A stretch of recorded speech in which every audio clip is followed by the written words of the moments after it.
মিথ্যা ধর্মীয় অবমাননার নামে তাকে নৃশংসভাবে একটি জীবিত মানুষকে গাছে ঝুলিয়ে পেট্রোল দিয়ে হত্যা করা হয়েছে। এই ধর্মীয় অবমাননার নামে যে হত্যা করা হলো, আমি সচেতন সকল নাগরিকের উদ্দেশ্যে বলতে চাই, আমাদের দেশের সরকারের উদ্দেশ্যে বলতে চাই, প্রমাণ হয়েছে যে দীপু চন্দ্র দাস তিনি কোন ধর্মকে নিয়ে অবমাননা করেননি, কিন্তু ধর্মের নামে যারা এই দীপুচন্দ্র দাসকে হত্যা করেছেন তারা কিন্তু একটি ধর্মকে অবমাননা করেছেন। এবং সেই ব্যক্তিদেরকে আমার মতে আপনারা কি শাস্তি দেবেন সেটা আপনাদেরই বিবেচনা করা উচিত। যারা সৃষ্টির সদৃশ্যকে ভালোবাসতে পারে না তারা অদৃশ্য সৃষ্টিকর্তাকে কি করে ভালোবাসবে? একটি দেশ, যে দেশ স্বাধীন হয়েছিল মুক্তিযুদ্ধের চেতনায়, এই দেশে শতভাগ হিন্দু মুক্তিযুদ্ধের পক্ষে, একজন হিন্দুকেও রাজাকার হিসেবে চিহ্নিত করতে কেউ পারবে না। কিন্তু এই দেশের হিন্দুরা দেশ স্বাধীন হওয়ার পরেও আজও এই দেশে হিন্দুরা স্বাধীনতা ভোগ করতে পারেনি। প্রতিনিয়ত বিভিন্নভাবে হিন্দুর মঠ, হিন্দুর মন্দির, হিন্দুর সম্পত্তি দখল করা হচ্ছে, হিন্দু মা বোনদেরকে নির্যাতন করা হয়েছে। আপনারা দেখেছেন সেই চট্টগ্রামের রাউজনে, যেখানে হিন্দু সম্প্রদায়ের ঘরের বাহিরে রাতের অন্ধকারে ঘুমন্ত পরিবারের ঘরের দরজা তালা লাগিয়ে তাদেরকে হত্যার উদ্দেশ্যে তাদেরকে আগুন দেওয়া হয়েছে। প্রতিনিয়ত ঘটে যাচ্ছে। দেশ স্বাধীন হয়েছে, সরকার পরিবর্তন হয়েছে, কিন্তু বাংলাদেশের হিন্দুদের ভাগ্য পরিবর্তন হয়নি। ভেবেছিল যে এক সময় এই আওয়ামী লীগ সরকার ক্ষমতায় আসলে হিন্দুরা ভালো থাকবে। সেই আওয়ামী লীগের আমলেও টেকনাফ থেকে তেতুলিয়া সারা বাংলাদেশে হিন্দু নির্যাতন হয়েছিল। কখনো হিন্দু নির্যাতন বন্ধ ছিল না। মনে করলাম আওয়ামী লীগের পতন হয়েছে, হিন্দুরা ভালো থাকবে, কিন্তু না। ডক্টর ইনুস সাহেব আসার পরে হিন্দুরা ভালো তো দূরের কথা, কারো গোয়ালের গরু, কারো বাড়ির গাছ, দিনের বেলা ঘর ভেঙে জায়গা জমি দখল হয়েছে। ইনুস সাহেব ব্যর্থ সরকার হিসেবে পরিচয় দিয়েছেন, হিন্দুদেরকে রক্ষা করতে পারেননি। আমি দীপুচন্দ্র দাসের এই হত্যাকারীদের বিচার দাবি করছি এবং আজকে দীপুচন্দ্র দাসকে যেভাবে হত্যা করা হয়েছে, একটি শিশু তার পিতাকে হারিয়েছে, পিতামাতা তার সন্তানকে হারিয়েছে, একজন পূর্ণবয়স্ক স্ত্রী তার স্বামীকে হারিয়েছে। এই দায় এই দেশের সরকারের, কারণ তিনি মত নিয়ন্ত্রণে রাখতে পারেননি বিধায়ী প্রতিদিন প্রতিনিয়ত মদের সৃষ্টি হয়েছে। যার কারণে আমি এই সরকারের কাছে দীপুচন্দ্রের পরিবারের পক্ষে, চন্দ্র দাসের পরিবারকে 100 কোটি টাকা দেওয়ার জন্য অনুরোধ জানাবো, ক্ষতিপূরণ। এই বলে আমার সংক্ষিপ্ত বক্তব্য এখানেই শেষ করছি। সবাই ভালো থাকবেন।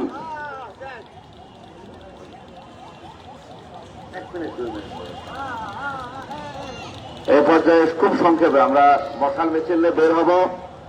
আমি অনুরোধ করছি আমাদের জাগরণ জোটের নেতৃবৃন্দকে মশাল প্রস্তুত করার জন্য। আমাদের মাঝে উপস্থিত আছেন বাংলাদেশ সনাতন পার্টির খুলনা বিভাগীয় সমন্বয়ক মৃণাল কান্তি বিশ্বাস, বাংলাদেশ হিন্দু পরিষদের বিভাগীয় সাংগঠনিক সম্পাদক আমাদের সুব্রত দা, আমাদের মাঝে উপস্থিত আছেন বাংলাদেশ সনাতন পার্টির নারায়ণগঞ্জ জেলার যারা কথা বলে টনি সনাতন, তাকে ধন্যবাদ জানাই। এই পর্যায়ে বীরেন্দ্রনাথ অধিকারী মহোদয়কে সংক্ষেপে স্মৃতিচারণ করার জন্য অনুরোধ। সংগ্রামী জনতা, একটি স্বাধীন বাংলাদেশ আমরা মুক্তিযুদ্ধ করে প্রতিষ্ঠা করেছিলাম। ধর্ম, বর্ণ, গোত্র, জাতপাত নির্বিশেষে সবাই আমরা একসাথে বাস করব। কিন্তু স্বাধীনতার 54 বছরেও আমাদের সেই আশা আকাঙ্ক্ষা আজ ভুলণ্ঠিত। আমি আজ এই যে মুহূর্তে এখানে বক্তব্য রাখছি, আমি জানি না বাংলাদেশের কোন প্রান্তে কোথায় কোন মানুষ, ধর্মীয়, বিশেষ করে ধর্মীয় সংখ্যালঘু অত্যাচারিত হচ্ছে, তার উপর অত্যাচার হচ্ছে, লাগাতার অত্যাচার হচ্ছে। বিগত 8 দশকেরও বেশি যাবৎ তা বন্ধ হয়নি। আমাদের প্রাণের দাবি, প্রাণের আশা ছিল এই অন্তর্বর্তী সরকার আসার পরে ঘুরে নেবেন তো সেটার অবসান ঘটবে, কিন্তু তাদের হয়নি। প্রতিদিন ঘটে চলছে এবং এবং তার সর্বশেষ জ্বলন্ত প্রমাণ হচ্ছে ময়মনসিংহের ভালুকায় দীপুচন্দ্র দাসের হত্যাকাণ্ড। এবং ঠিক দুদিন পরে আবার হলো চট্টগ্রামে ঘরের বাইরে থেকে তালা দিয়ে আগুন দিয়ে হত্যা করার প্রচেষ্টা। এসব এদেশ থেকে বিশেষ একটি ধর্মীয় সম্প্রদায় হওয়ার কারণে তাদের উপরে অত্যাচার হচ্ছে প্রতিনিয়ত। আমরা দাবি জানাচ্ছি দীপুচন্দ্র দাসের হত্যাকাণ্ডের ব্যাপার যেটা আটককৃত যারা হয়েছে 10-12 জন মাত্র, এখানে কয়েক হাজার মানুষ ছিল। সবাইকে আটক করতে হবে, গ্রেপ্তার করতে হবে এবং এই মামলাটি দ্রুত বিচার আদালতে হস্তান্তর করতে হবে, তাহলেই এর বিচার সম্ভব হবে। ধন্যবাদ সবাইকে।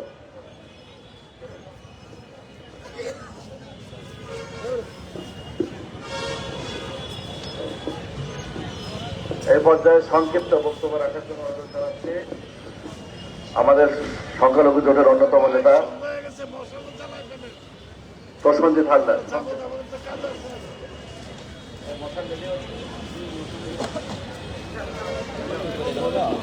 কি বলবো, এই একটা সমস্যা। নমস্কার। ওম তৎসৎ, ওম তৎসৎ, ওম তৎসৎ। বাংলাদেশ সম্মিলিত সনাতনী জাগরণ জোট কর্তৃক আয়োজিত আজকের এই বিক্ষোভ সমাবেশ এবং মশাল মিছিল, আপনারা ইতোমধ্যে আমাদের নেতৃবৃন্দর মাধ্যমে অবগত হয়েছেন যে আজকের কেন এই আয়োজন। অত্যন্ত দুঃখের সহিত বলতে হচ্ছে, একজন নিরপরাধ ব্যক্তিকে কতটা নির্মমভাবে তাকে হত্যা করা হয়েছে। আমরা বাংলাদেশে হিন্দু, মুসলিম, বৌদ্ধ, খ্রিস্টান একসাথে বসবাস করি, একসাথে কাঁধে কাঁধ রেখে পথ চলি, একে অপরের অনুষ্ঠানে অংশগ্রহণ করি। আমাদের মধ্যে কখনো কোনো বিশৃঙ্খলা দেখা গেছে বলে মনে হয় না। কিন্তু ইদানিং ধর্ম অবমাননার অভিযোগ তুলে বিশেষ করে যুব সমাজকে ধ্বংসের এক লীলা খেলাতে পরিণত হয়েছে। কিছু হলেই ধর্ম অবমাননা। আসলে সে ধর্ম অবমাননা করেছে কিনা এটা দেখার প্রয়োজন মনে করে না। কান চিলে নিয়ে গেছে, এটা শুনছে চিলে নিয়ে গেছে, কান যে চিলে কানের জায়গায় আছে কিনা এটা না দেখে চিলের পিছনে পেছনে ছোটা আমাদের যেন নিত্যদিনের অভ্যাস হয়ে গেছে। আমরা বলবো যে দেখেন, ধর্ম অবমাননার কোন পক্ষে আমরা না, সে যে ধর্মের হোক। আমরা যে ধর্মের অবমাননা করবে আমরা চাই আইনের আওতায় এনে আইনের যে শাস্তি আছে সেই শাস্তি তাদেরকে প্রদান করা হোক। কিন্তু সেই শাস্তি সাধারণ জনগণ এবং এক জঙ্গি গোষ্ঠী নিজের হাতে তুলে নিয়ে কিভাবে একটা মানুষকে মেরে ফেলতে হত্যা করছে। একটা মানুষ আমরা জানি মারা যাওয়ার পর তার কোনো শত্রু থাকে না, তাকে মেরে ফেলার পরে কিভাবে গলায় দড়ি দিয়ে টানতে টানতে একটা গাছের উপরে নিয়ে গলায় বেঁধে মালায়ামের বাচ্চা এবং লিঙ্গ নিয়ে কথা বলে তাকে পুড়িয়ে দেওয়া হচ্ছে।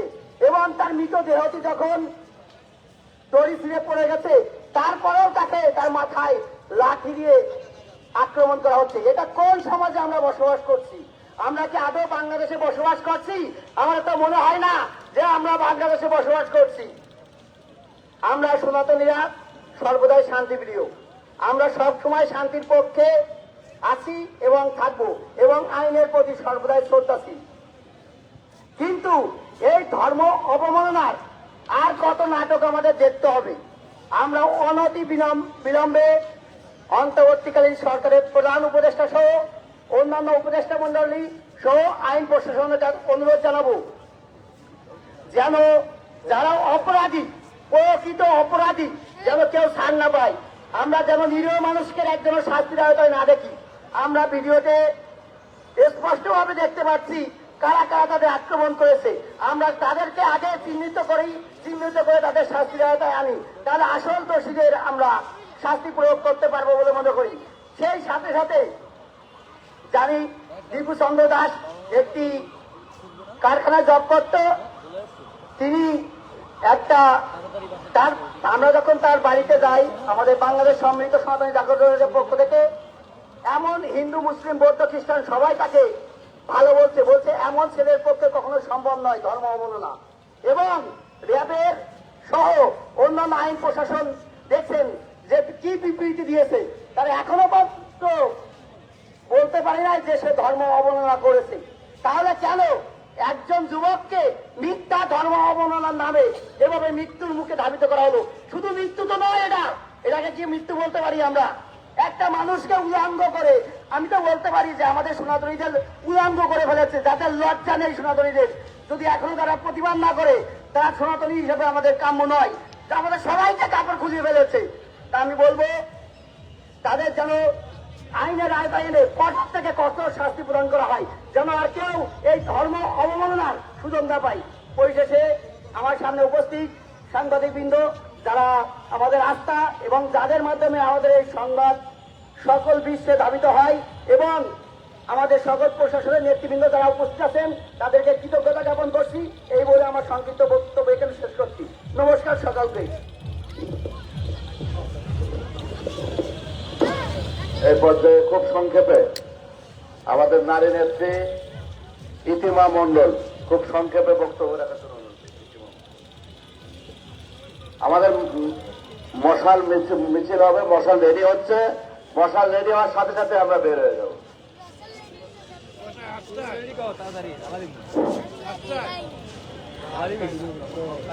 একটু নিচে ধরেন, নিচে ধরেন, নিচে ধরেন ভাই, নিচে ধরেন। হ্যাঁ, আরেকজনকে দেন না, আরেকজনের হাতে দেন।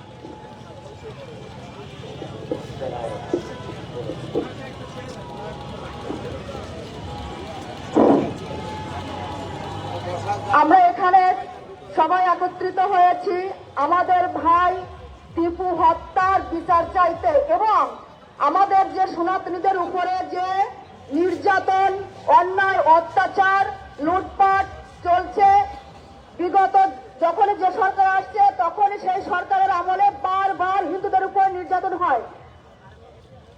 আমরা এই দেশের নাগরিক এবং এই দেশের ভূমিপুত্র, আমরা সনাতনীরাই ছিলাম, কিন্তু একটা মহল সবসময়ে এই হিন্দুদের বিতাড়িত করার জন্য চেষ্টা করে যাচ্ছে।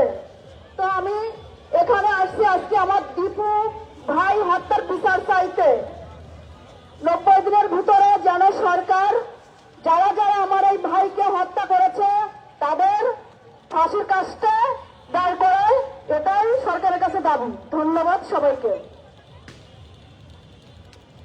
এই পর্যায়ে সংক্ষেপে জাগরিত পরিষদের সম্মানিত সাধারণ সম্পাদক যুব আইকন নিতাই দেবনাথ অনুরোধ জানাচ্ছি সংক্ষেপে বক্তব্য রাখার জন্য।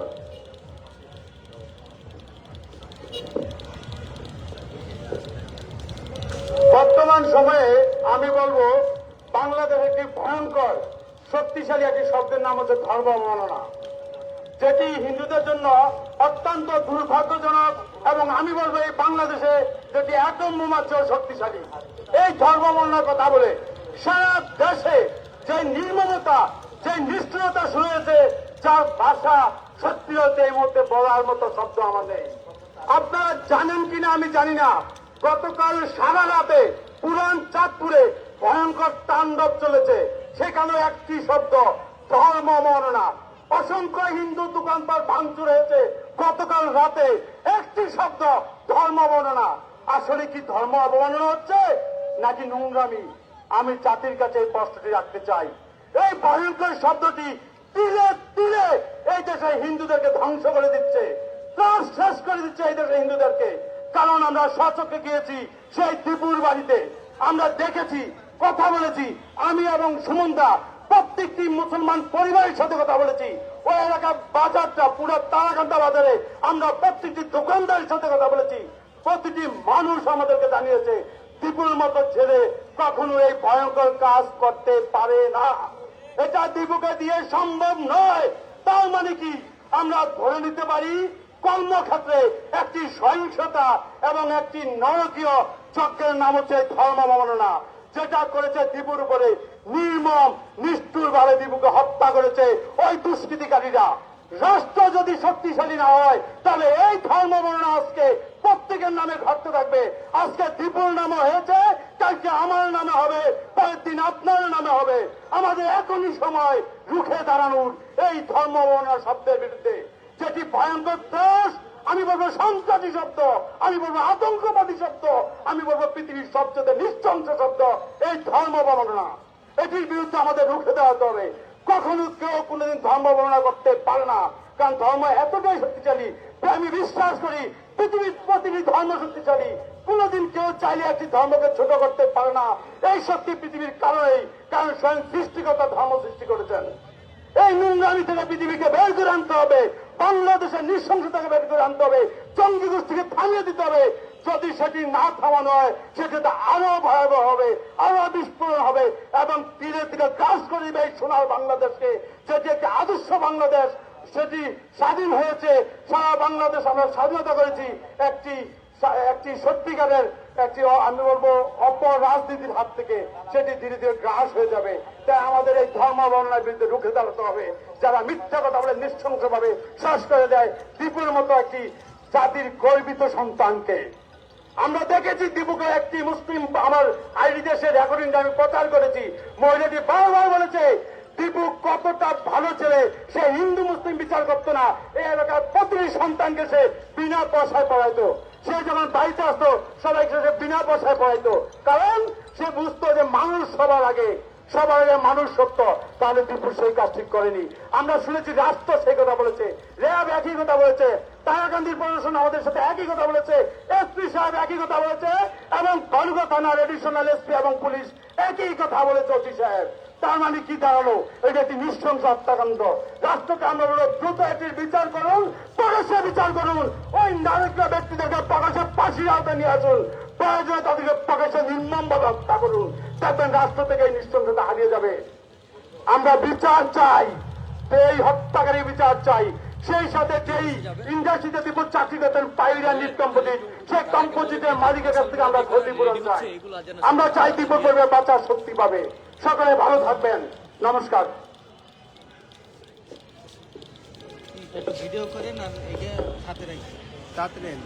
আসলে এই ধর্ম অনুভূতির বিষয়টা বর্তমানে এমন এক জায়গায় যে পৌঁছেছে, ধর্ম অনুভূতির বিষয়টা আজকে একটা আতঙ্কের নাম হয়েছে।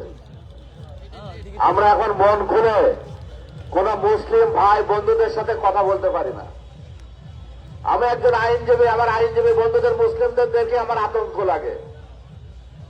আমি আমার স্ত্রীকেও দেখেছি, সে কর্মস্থলে গেলে তার সহকর্মীদের দেখলে তার আতঙ্ক লাগে, কথা বলতে আতঙ্ক লাগে, মন খুলে কথা বলতে পারে না। কারণ কোন সময় কে বলবে যে আমার ধর্ম অনুভূতিতে আঘাত দিয়েছে। বাংলাদেশের বর্তমান প্রেক্ষাপটটা আজকে ধর্ম অনুভূতি মানে একটা আতঙ্কের নাম। আজকে এটার মধ্য দিয়ে বরঞ্চ আমাদের যারা ইসলাম অনুসারী বন্ধুরা ছিল তাদের থেকে বিভিন্ন সম্প্রদায়ের লোকদেরকে আরো দূরত্ব সৃষ্টি করা হচ্ছে। সেই ধর্মের মানুষদের সাথে একটা ভীতি সৃষ্টি করা হচ্ছে, যেটা আগে ছিল না। আগে যে সাম্প্রদায়িকতা ছিল না, আগে যে অসাম্প্রদায়িক চেতনা ছিল, আগে যে বন্ধুত্ব ছিল, সেই বন্ধুত্ব এই ধর্মীয় অনুভূতির অবমাননার মধ্য দিয়ে হাজার হাজার মানুষকে হত্যা করা, বাড়িঘর পোড়ানোর নাম করে যে অরাজকতা তৈরি হয়েছে, এতে বরঞ্চ এই মানুষ একটা আতঙ্কের ভিতরে বিরাজ করছে। আজকে এই পর্যায়ে বক্তব্য রাখার জন্য অনুরোধ জানাচ্ছি সাজেন কৃষ্ণ বল, সংক্ষেপে তিনি তার বক্তব্য রাখবেন আজকের এই সাজেন কৃষ্ণ বল। আমরা 6টায় র্যালিতে বেরোবো। নমস্কার সকলকে। আজকে প্রথমেই ধন্যবাদ জানাচ্ছি এখানে যারা মিডিয়া ভাই এবং যারা আমাদের প্রশাসনের লোকজন আছেন, আমাদেরকে সহযোগিতা করতেছেন এবং আমাদের এখানে যারা উপস্থিত হয়েছেন সকলকে ধন্যবাদ। আমরা একটি কথা বলতে চাই, বাংলাদেশে আমরা যখন শান্তিতে বসবাস করতে চাচ্ছি তখনই বারবার আমাদের উপর আক্রমণ চলে আসছে। আমরা একের পর এক সরকার দেখেছি, প্রত্যেক সরকারের কাছ থেকে আমরা পেয়েছি শুধু একটাই, আমাদের হিন্দুদের নির্যাতন। আমরা এখন পর্যন্ত কোন সরকারের কাছ থেকে আমরা আমাদের যারা হিন্দু নির্যাতন করেছে তারও কোনো বিচার এখন পর্যন্ত আমরা দেখতে পাইনি। কিন্তু প্রত্যেকটা জায়গায় তারা আমাদেরকে গিয়ে বলে আপনারা ভালো আছেন। আমরা যখন সারা বাংলাদেশে যখন বিভিন্ন জায়গায় আমাদের হিন্দু নির্যাতন হচ্ছে, বিভিন্ন ভাবে প্রচার হচ্ছে, আমাদের মিডিয়া ভাইরা প্রচার করছে, সেটাও বিলুপ্ত করার তারা করছে। আপনারা জানেন ইদানিং এই কয়েকটা দিনের মধ্যে আপনার সেই ঠাকুরগাঁয়ে বা আশেপাশে কয়েকটা যে ঘটনা ঘটেছে, কয়েকটি বাড়িতে সে বাড়ির সামনে দরজায় তালা লাগিয়ে ভিতরে সেটাকে তারা পুড়িয়ে মারার চেষ্টা করেছে।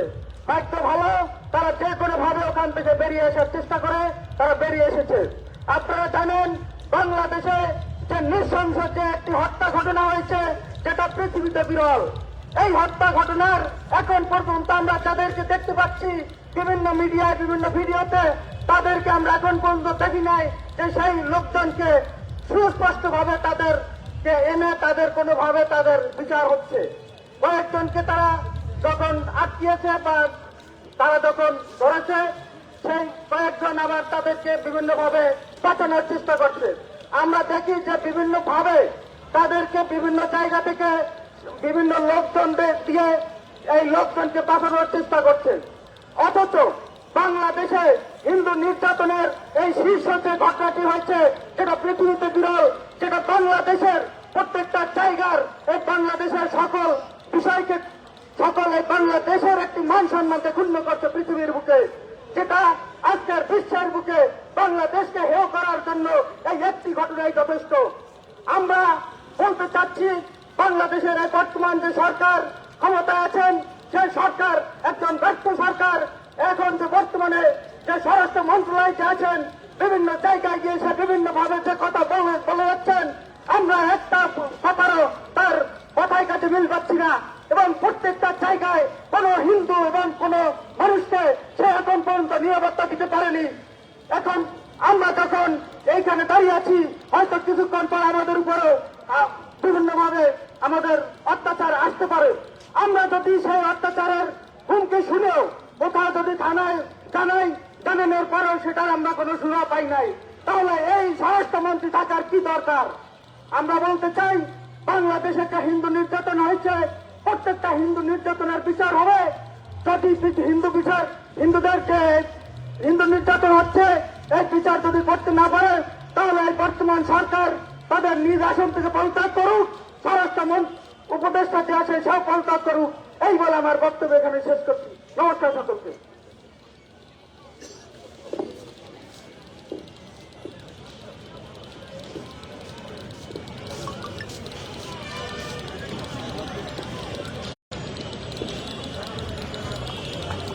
জাগো রে জাগো, হিন্দু জাগো, জাগো রে জাগো, হিন্দু জাগো। দিয়েছি তো রক্ত, হত্যার ফাঁসি চাই, বিপত্তাকারীদের ফাঁসি চাই, বিচার বিচার বিচার চাই, বিপত্তাকারীদের ফাঁসি চাই। আমার মাটি আমার মা, বাংলাদেশ ছাড়ব না। আমার মাটি আমার মা, এই কোথায় কোথায় বাংলা ছাড়, বাংলা কি তোর বাপদাদার? কোথায় কোথায় বাংলা ছাড়, বাংলা কি তোর বাপদাদার? জঙ্গিবাদের আস্তানার, সাম্প্রদায়িকতার কালো হাত। সম্মানিত শহীদ, আজকের এই পর্যায়ে আপনাদের সামনে সমাপনী বক্তব্য রাখবেন বাংলাদেশ সম্মিলিত সনাতনী জাগরণ জোটের সহ মুখপাত্র এবং চট্টগ্রাম বিশ্ববিদ্যালয়ের সহযোগী অধ্যাপক, আমাদের প্রিয় নেতা কুশল বরণ চক্রবর্তী মহোদয়, এবং সেই সাথে আজকের যে আমাদের মানববন্ধন এবং বিক্ষোভ মশাল মিছিল, যে কারণে সেই বিষয়ে আজকের সেই দাবিগুলো তিনি সাংবাদিক বন্ধুদের মধ্য দিয়ে সারা বিশ্বে তুলে ধরবেন। এবং আজকে প্রধান উপদেষ্টার কাছে আমাদের অনুরোধ, আপনি সেই দাবিগুলো অনতিবিলম্বে মেনে নেবেন, আর না হলে পদত্যাগ করে এদেশের জাতিকে স্বস্তিতে বসবাসের সুযোগ করে দেন। বক্তব্য রাখবেন কুশল বরণ চক্রবর্তী মহোদয়।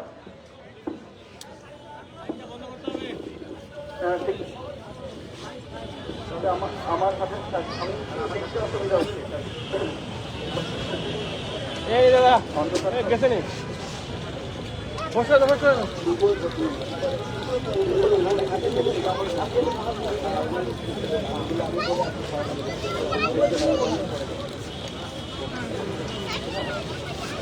মোবাইলটা একটু নিচে ধরেন।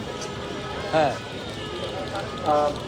বিপ্লবী উপস্থিতি, আপনারা এতক্ষণ আপনারা শুনেছেন যে আমাদের বিভিন্ন বক্তারা তারা এই বাংলাদেশের সংখ্যালঘুর যে বর্তমান পরিস্থিতি এবং সেখানে ধর্মীয় অনুভূতির নামে কি কি ঘটনা ঘটছে এবং যে ঘটনা প্রতিনিয়ত ঘটে যাচ্ছে সেই বিষয়ে সুবিস্তারে তারা বলেছেন, যেটা আপনারা শুনেছেন এবং আপনারা মিডিয়ার মাধ্যমে জেনেছেন যে নিরপরাধ দীপু দাসকে কিভাবে হত্যা করা হয়েছে এবং দীপু দাস তিনি কোনো ধর্মীয় অনুভূতিতে আঘাত হওয়ার দূরে থাক, আমাদের এই সম্মিলিত সনাতনী জাগরণ জোটের যিনি অন্যতম নেতা প্রতিনিধি অ্যাডভোকেট সুমন রায় অনেকগুলো সাক্ষাৎকার স্থানীয়দের থেকে নিয়েছেন।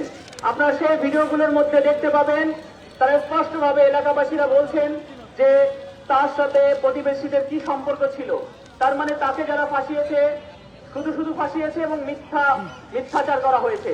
তো এরকম একটি বিষয়তে আমি মনে করি যে দীপুর বাবাকে কল দেওয়া হয়েছিল, দীপুর বাবা জানতে পারে যে এরকম ঘটনা ঘটছে 7টায় আর সে মারা গেছে 9টার পরে। তার মানে এই যে 2 ঘন্টা সময়, আমি মনে করি কি সেখানে কাছাকাছি কিন্তু থানা ছিল, থানা খুব বেশি দূরে না, থানা চাইলে এই ঘটনাগুলোকে সেই সময় সমাধান করতে পারত। এবং আমরা দেখেছি এখানে প্রশাসনের, বিশেষ করে পুলিশ প্রশাসনের বেশ গাফিলতি আছে, তো সেই গাফিলতি তারা এড়িয়ে যেতে পারে না। তো আমি এখানে সমস্ত আলোচনা হয়েছে, আলোচনা পরবর্তীতে আমাদের যে দাবি আজকের এই মশাল মিছিল থেকে যে আমরা যে দাবি সেই দাবিগুলো আমি করছি। ময়মনসিংহের ভালুকায় দীপুচন্দ্র দাসকে নির্মমভাবে পিটিয়ে হত্যা মর্মান্তিক ঘটনার প্রতিবাদে বাংলাদেশ সম্মিলিত সনাতনী জাগরণ জোট কর্তৃক আয়োজিত বিক্ষোভ সমাবেশ ও মশাল মিছিল থেকে সরকারের কাছে নিম্নলিখিত দাবিগুলো স্পষ্টভাবে এবং জোরালোভাবে উত্থাপন করা হচ্ছে। 1.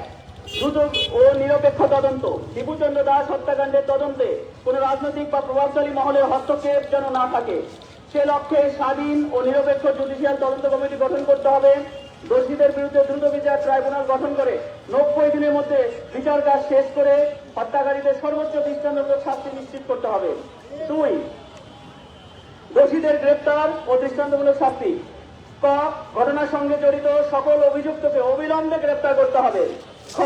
কোম্পানির মালিক ও উক্ত কারখানায় পরিচালনা পর্ষদের নামে মামলা পরিচালনা পর্ষদের সাথে যারা যুক্ত আছেন তাদেরও মামলায় অন্তর্ভুক্ত করতে হবে এবং তাদেরকেও বিচারের আওতায় আনতে হবে। সম্পদ কর্মস্থলের নিরাপত্তা নিশ্চিত করতে হবে।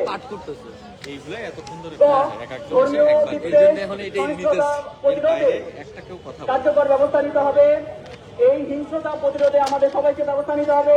খ. ধর্মীয় অনুভূতি বা মব ভায়োলেন্সের অজুহাতে কেউ আইন হাতে তুলে নিলে তার বিরুদ্ধে কঠোর আইনগত পদক্ষেপ গ্রহণ করতে হবে। কোন ব্যক্তি মব ভায়োলেন্সের মাধ্যমে জানমালের ক্ষতি করলে তার সম্পত্তি বাজেয়াপ্ত করে